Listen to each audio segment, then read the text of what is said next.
Hey there, so today I have a story, and I noticed on this channel there's one particular video that I did a couple of weeks ago about TTC buses that garnered a little bit more attention than some of the other videos. And I've also, over the entire lifespan of this channel, because I've had this channel sitting around for years doing nothing, the one video that has had the most views forever happens to be to do with a TTC evacuation. So I wanted to come back to this transit theme for this particular video. This one is actually the 40th video. We've hit the big 40.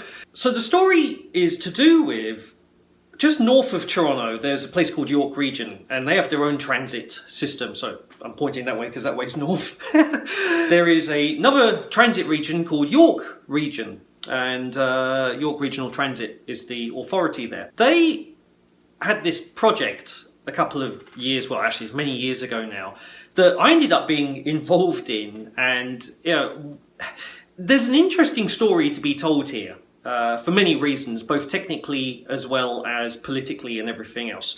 So I'm going to give you the very, very high level view, because this is probably something that most people wouldn't know about, even though if you live in the region you may have seen this stuff. So I worked for an IT company back in the day who happened to know somebody who knew somebody who won a contract. And this contract was to do with putting TV screens on buses and then somehow selling that screen real estate for money, and then doing a revenue split between whoever puts the screens into the buses and the transit authority. What ended up happening was I got brought on to write the software. Somebody else took care of the hardware and stuff like that, and then the authority sort of got involved. They tried to steer things, and the dynamic that played out was actually an interesting one to watch at the time, and with retrospect now it's plainly obvious what happened.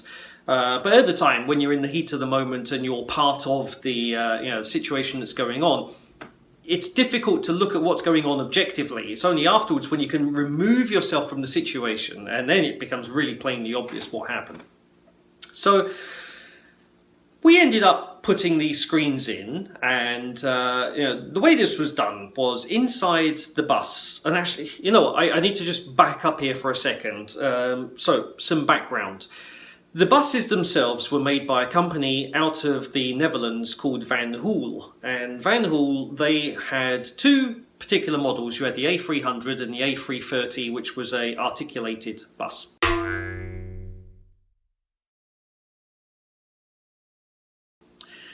Both of these buses were the same around the cab area. It's only once you get past the first section of the bus that things would change depending on the configuration of the bus. So what we had was, above the driver there would be a big flap that would come down, and inside that were two positive terminals and a negative, and they were called T1 and T2 for these positive terminals. So I guess it's terminal 1 and terminal 2, I guess, but they're always known as T1 and T2. The difference between these is one has power that is on all the time, regardless of if the bus is switched on or not, and the other one has power that only comes on after the engine has started and the alternator has kicked in and the batteries are starting to recover their voltage levels, because obviously starting a bus engine involves a lot of power. As the amps are going into the engine to get it started, the amount of power available for the rest of the bus goes down. So you see the lights dim and everything else goes on. So then we had these little tiny HP computers, which originally they were designed to be cash registers, but they were small enough that you could fit them in the space inside the bus. So what we then did was we plugged it into one of these terminals so that after the bus has started up, as the power goes to all of the auxiliary systems after the engine is started, one of those systems it would go to would be the computer. That would also then feed the signal across to the screen, and the screen was also plugged into the same terminal where it was getting its power. So the screen was then put inside an enclosure to make sure that the vandals couldn't break it, or nobody could accidentally smack their head on it so hard that they break the screen or anything like that. And then the whole thing had to be painted up to be the same colour as the rest of the bus scheme. Which actually brings me to the first interesting segue. Most people would know what an RGB colour is, red, green, blue. There's a certain amount of red, certain amount of green, certain amount of blue. That makes up the picture that you look at. Other people, if you're used to printing, would know CYMK, which is the cyan, yellow, magenta and black. And again, it's just a way of describing a colour.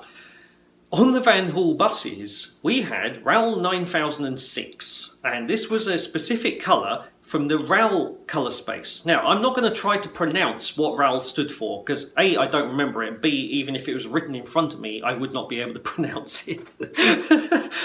But I do remember RAL 9006 was the colour that we had to get everything painted, and basically it's an arbitrary old system where they said, right, okay, this particular colour is number 1, this particular colour is number 2, and so on. And then you ended up with groups of colours, so you had like the reds, the greens, the blues, and you know, some would start with 1000, 2000, 3000. By the time you get up into the 9000 range, you're into the weird colours, the greys and the sort of aluminum colours and things like that. So, RAL 9006 was the particular colour we had to use. So, little side thing there. After the screens were put in, we then had to put the software on. So there was actually 2 parts. If you've ever looked at the English language, you've got things like youngster, which means somebody who is or participates in being young. You have songster, which is somebody who participates or exemplifies, you know, singing. So this thing was going on a bus, so I called it Buster. And then I had to have a service that would make sure that Buster would get updated when the system was being refreshed. So the service that would take care of that was called Buster Move. Because why not? All of this was written in .NET. That's just what I happened to be using back in those days. I was a Windows programmer using Microsoft tools. We had Windows on the buses themselves. It was a copy of XP, if I remember rightly, which shows how old this was. And on top of that, what else did we have? So there were 2 antennas on the bus. You had a Wi-Fi antenna and you had a cellular 3G connection antenna. And the cellular 3G connection would dial out about once every half an hour or so. It would pick up a small amount of data, such as, you know, like what is the time right now, just to make sure that the clock isn't wandering. It would also update, you know, here's how many adverts I've played. It would also update information such as the current weather. Because one problem with weather is you know what the weather is by looking out the window, but you don't know what the weather is going to be. The rest of the operation of the software was all done using Wi-Fi. And there was only one thing that you could guarantee, or at least as close to guarantee as possible, with regards to where a bus was, because you didn't necessarily know which bus yard it was going to go into at the end of the day. Even though you had a rough idea where it may go or where it should go, that doesn't necessarily mean that's where it did go.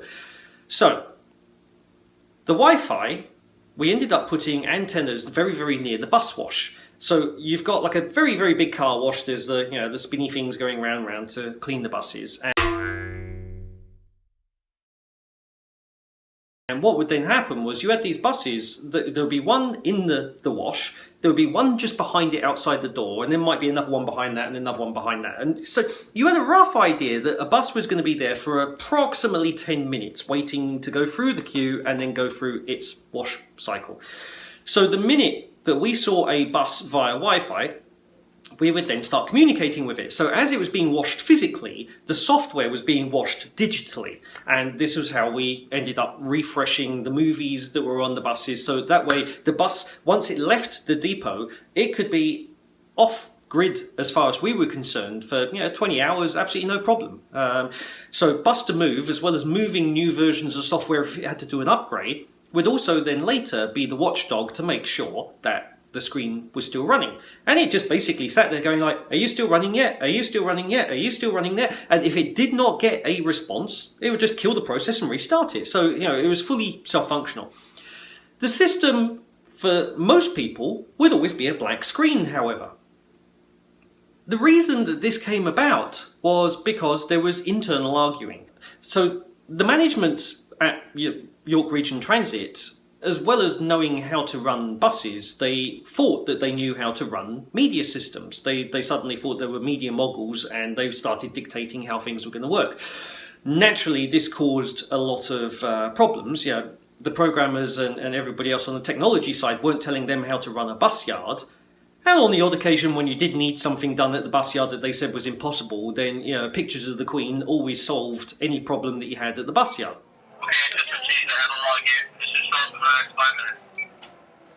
Okay, I don't know if we have 5 minutes, but anyway, yep, no problem. Okay, so it should change shortly. Do me a favor, call me that weekend. We can title this auto run stuff. Will do. Yeah, you should.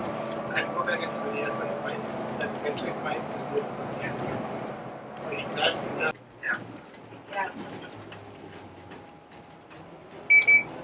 Yeah, hopefully it's cracking down.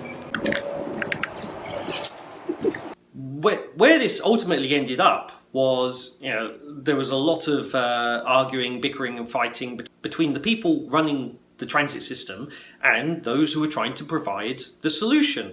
And I only know so far up to the story because after I got out and was no longer involved, I know that the company was then sold on to somebody else, and I have no idea whatever happened to it. But as far as I'm aware, it wasn't running for the longest time. And this is why. So anyway, just thought that would be an interesting one to tell you about. And there you go, something transit related and technology related for those people. Okay, speak to you soon.